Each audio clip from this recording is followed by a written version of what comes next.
Welcome back to A Moment in History. I'm Seth Udinsky. In this moment in history, let's turn our attention to our first parents, Adam and Eve, and perhaps the most horrific moment in the history of the world. Now, after Adam and Eve were placed by God in the Garden of Eden, they lived in perfect harmony with God and with each other. In Genesis chapter 1 and chapter 2, everything went right, but in Genesis chapter 3, everything went wrong. Let's explore today perhaps the worst moment in the history of the world, the fall of man. Now, in Genesis 3, sometime after the creation of the world several thousand years ago, we are introduced to a new character in the created world. We meet the serpent, and this is not just a random talking snake. This is Satan, the devil, our mortal enemy and the hater of God and his people. We rightly assume that at this point in history, Satan has already rebelled against God and God has cast him down from heaven. So Satan tempted Eve, telling her that she should do what God had commanded her not to do, which was eat the fruit from the tree of the knowledge of good and evil in the Garden of Eden. God had given Adam and Eve total freedom with one simple command.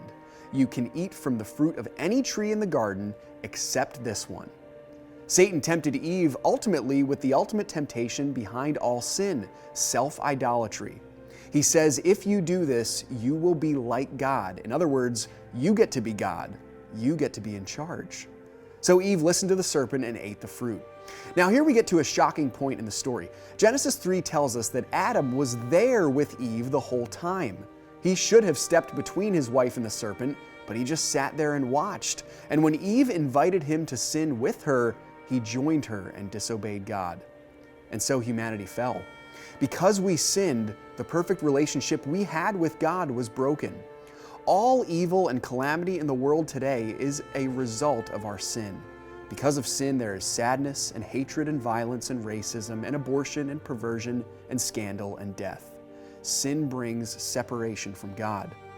This is obviously something about which we should be ashamed because truthfully, if it was any one of us, we would have done the same thing. But I want you to see and remember that even in this horrible moment in history, God's grace is still on display. He clothes Adam and Eve in their nakedness, and then he punishes Adam, Eve, and the serpent. But look at what happens here. To Adam, he promised that his work would be toilsome and hard. And for thousands of years since, men have toiled in their work for little reward. He also promised death, that we would return to dust, and every human since Adam has died.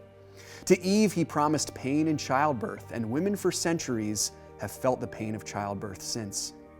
But to the serpent, he promised the most awful curse and simultaneously our greatest hope. God promised that an offspring of Eve would someday come and crush the serpent's head. And friends, Jesus is that offspring. He crushed the serpent's head when he died on the cross and rose again, undoing what Adam did and bringing his people back into right relationship with him. And that is good news indeed.